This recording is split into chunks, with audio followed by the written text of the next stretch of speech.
มีวิธีมีสูตรบ่ครับสูตรเบิ่งบ่มีอะบ่มีมีแต่ว่าแม่นนกว่าแต่มันนกแต่ว่าเสียงรู้จักอยู่แม่นบ่เสียงน้อยรู้จักอยู่ตัวอ่างตัวบ่อ่างตัวนั่นรู้จักอยู่เสียงน้อยเสียงนั่นอยู่อ่างบ่อ่างรู้จักอยู่แม่นบ่รู้จักอยู่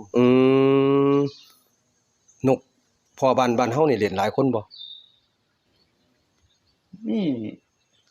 เฮาบอกวินิตออกประวัติเฮาสิไปบ้านเฮาบ้านหนองแสงแม่นบ่ครับมันเฮียนอยู่มุมนี่ลูกชายมันคนบอกว่าเต็มไปหมดแต่ว่ามันหาห่างอ่ะโอเคครับผมนี่อีพ่อให้ไปตัวหนึงครับพี่น้องครับผมนี่พ่อก็เฮ็ดมันเฮ็ดเวียกผู้เดียว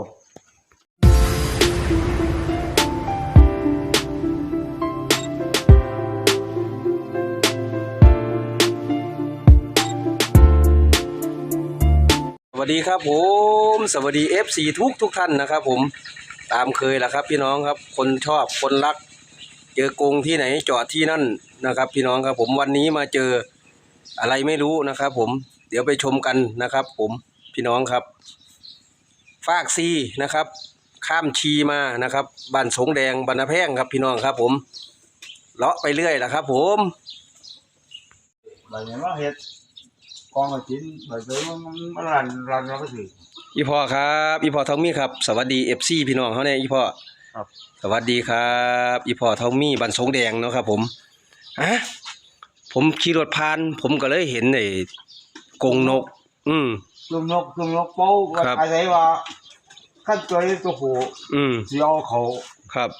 เลี้ยงครับก็เลยว่าสิมาเบิ่งน้ำอีพ่อมีพี่น้องครับผมอีพ่อไปเอามาจังไดนี่อีพ่อเต็มกรงเลยเนี่ยฮะอีพ่อไปเอามาจังไดเต็มกรงเลยเนี่ยห่างเอาห่างมูขาเรียงขาขาดตัวนี้ขาโอ้ติดแห้วว่าติพ่อแห้วนั่นเรียงโอ้จะเป็นนกหูนกแม่จะเป็นนกนั้นขังไว้เลยว่าติขังไว้เลยทั้งหมดจักตัวนี้พ่ออยู่เนี่ย7ตัวครับพี่น้องมีติดแห้วครับผมติดแห้วยามมาท่านมาไปนำ2ตัวเดี๋ยวนี้ห่างไว้ว่าพ่อว่าห่างมันบักเหย้ามันเบิดหน่วยแล้วเอาพ่อมันกินบักเหย้าน่ะนกมูเนี่ยกินบักเหย้า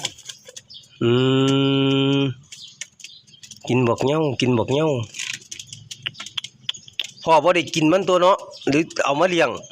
จังซี่เอามาเลี้ยงซื่อๆว่าติขาว่ายังบ่ขาเอามาเลี้ยงเฉยๆเอามาเลี้ยงงามหัวงามใจอีพ่อมักนกแม่นบ่ครับแม่นอยู่มักขึ้นนกขึ้นไก่อยู่ล่ะไก่ก็มักไก่ก็มักไก่สิโอ้มันพ่อมันติดแหวมันบ่ขามันโตมันสิเสียขาอยู่2ตัวมี2ตัวอีกตัวนึงเนี่ยตัวนึงก็เกี่ยวนึงแม่นอีพ่อแม่นอันนี้ติดตะโดนไว้พ่อเนี่ยติดเกี่ยวไม้เกี่ยวหยังนึงแล้วโอ้มันดิ้นมันบินบ่ออกมันก็เกี่ยวไม้ตัวเฮาสิไปมันก็กิ้วขากิ้วหยังครับผมมีก็ไปหาเฮ็ดเวียกยามนั้นพยายามซื่อโอ้อีพ่อใส่แหวว่าติครับแหวเป็นแหวเหยียบเฮ็ดแหวเหยียบล็อกติดโอ้ตัวนั้นนี่โอ้ขานั่นได้พี่น้องเอ้ยนะครับเสียงขันตัวนึง2มันเสียงขันตัวนึงต่อนก2กุกอยู่ในนี่น่ะพ่อนี่ตัวใดล่ะหือเป็นนก2กุกนี่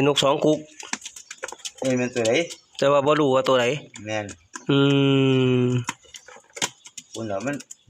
เฮาตาเฮาบ่เวียกแนมพ่อพุ่นแล้วเดี๋ยวนั่นจับออกจังค่อยสิจับออกว่าติจังสิจับออกครับนกไม้ครับผมนกจักออกสังตา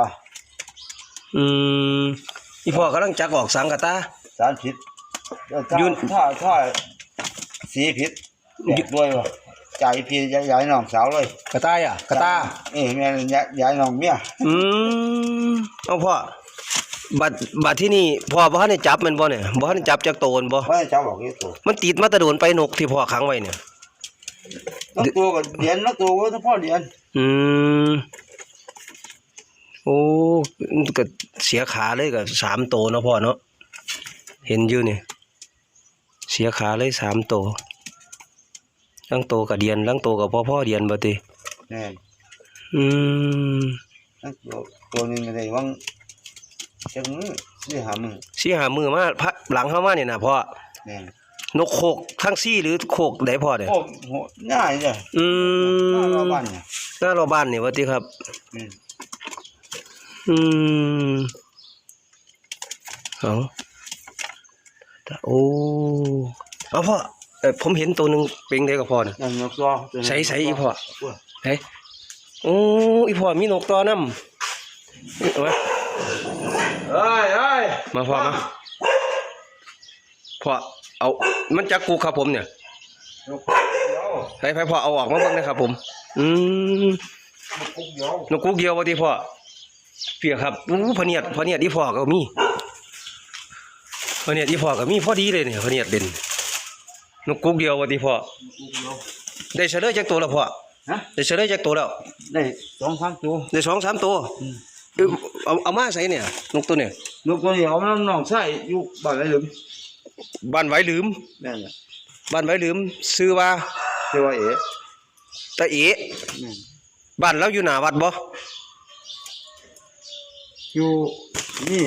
มาจากกลางหมู่มาหามันซอยเข้าไปนี่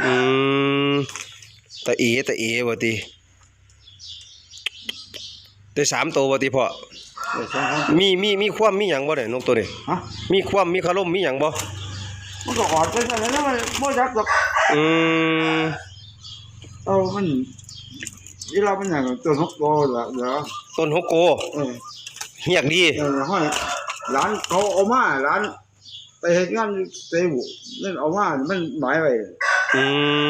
ม หาไว้นั่น ต้นฮกโกว่าติ อืม กัดดีว่าติพ่อเด้อเนี่ย มันจับอยู่ ติคู่เด้ กูก็บ่นั่นปานนั้นดอก บ่ปานใด เจ้านกปลาคนนกปลาไม่นกปลาตัวสีดิงไปนั้นคนเล่นหลาย คนเล่นบ่ เล่น บ้านเฮานี่นะ นี่แล้วมันก็เล่น จักเพิ่นมีนกต่อจักโตพ่ออยู่ นกปลาเห็นจักตัวเว้ยมันนี่มัน ติ นกตัวน้อย ติ นกตัวน้อย อืม นกตัวคน ตัวนี้เสียงไหนพ่อเนี่ย เลี้ยงกลาง โอ้ว่ะพ่อทอมมี่ครับผมกงว่างอยู่ดิเนี่ยนะกงว่างอยู่ครับพี่น้องครับ ฮะพะเนียดนี่ตา อันนี้เขาว่าแหลกนกน่ะ โอ้ เขาเรียกเขาว่ามันกบจ่อคงน้อย มันตบน้อย ก็น้อย โอ้ อันนี้เอาน้องอยู่บ้านง้อ ใจยี่พ่ออุ้ยบ้านน้องโน่ แน่ๆ อืม น้องเข้าเล่นนก แล้วเราเศร้าเรียน เราเข้าเล่นแล้วได้เอา โอ้เป็นเถียนเนาะพ่อเนาะ น้องใส่เอามาได้นั่น เป็นพะเนียดเถียน ใส่ไม่ค่อยเห็น ได้ยักษ์โตไปพ่อเนี่ย มันได้หลายตัวแล้ว ดี อยู่น้ำเพิ่นน้ำน้องพุ่น อื ล่ะ ม แล้วอยู่นี่ก็เอามันนี่ก็ต่อ ดี เสา ต่อสาว แม่น ไม่สาว ไม่เสา ซักขึ้นนั่นบ่ เออ สีเขียวๆนั่นบ่ เป็นเล็กเห็น สีเขียวๆนั่นบ่ เอาไปให้ห้อย โอ้เอาไปไผโอ้อีพ่อ มันจอถ้ามันจอได้สิเอาเข้าขังไปเลย โอ้เบิ่งนกซะเลย มันคัดนกนี่คัดนกอะไรคัดนกตัวผู้ นกติดแฮวว่าติให้สิให้ผมคัดให้บ่ถ้าพ่อเบิ่งบ่ทันออกให้ผมคัดให้บ่ให้ผมคัดให้บ่ คัดไปเลยจังหวะนั้น เนี่ยบักหางเนี่ยบักน้อยเนี่ยบักน้อยนี่ตัวผู้เนี่ย ตัวหางเงาน่ะ แม่นบักหางสั่นเนี่ยตัวผู้เนี่ยเออครับตัวผู้ ตัวนี้หางก้อนนี่สั่นมันไปเกี่ยวป้าใหม่เด่นเนี่ย แม่นนั่นแหละตัวผู้ครับ แต่ว่ามันขันคือนกเดี๋ยวนี้นกมันเสียขาเนี่ยส่วนหลายเดี๋ยวนี้ วางกันนะครับ เสียขามันบ่เปียง ครับ มันเป็นนกตัวแล้วมันแห่งบ่เปียง แม่นครับมันเป็นนกต่อแล้วมันบ่เป็นหยังดอก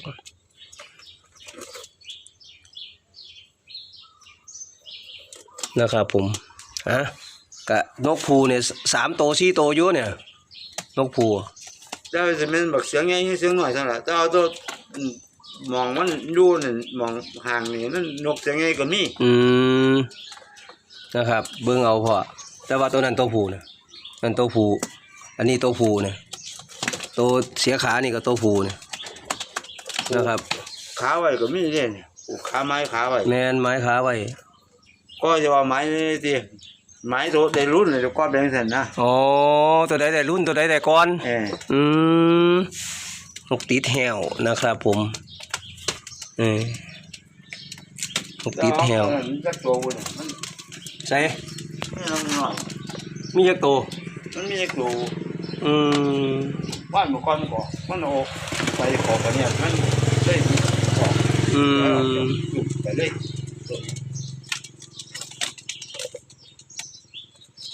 ว่าเดี๋ยวต่อว่าจิ๋มไว้เดี๋ยวค่อยมากันลูกจอหาจอกัน สิหาต่อก่อน จะพังมาเส้นจะพังเบียกมาเส้นมี อืม จะพังมาเส้นลงเกี่ยวของลงกันไว้ เบิ้งครับผมพี่น้องนกสะเลยนะครับ นกสะเลยสายป่า นกติดแห้วนะครับ พี่น้องครับผม พออยู่ผู้เดียว ฮะ อยู่ผู้เดียวกับแม่นอยู่กับหลาน อยู่กับหลานบ่ทันได้มีเวียก นี่ลูกเสียตัวไปแล้ว อีพ่อเฮ็ดหยังอยู่เมื่อกี้เนี่ยสารกระตา ตั้งซะ อืมเอาครับพี่น้องครับผม นี่ครับ แวะเวียนมาหา พ่อบุญมีเนาะครับเนาะครับ เอาให้เราคัดพี่น้องครับผมเราบ่ทันได้คัดขึ้นกรงนะครับ ยังไงก็ฝากติดตามเหมือนเดิมนะครับ ช่องเกษดาแสงดีครับผมคลิปนี้ขอลาไปก่อนครับบ๊ายบายไว้เจอกันใหม่ในคลิปหน้าครับผมพ่อสวัสดีครับเจอกันครับผ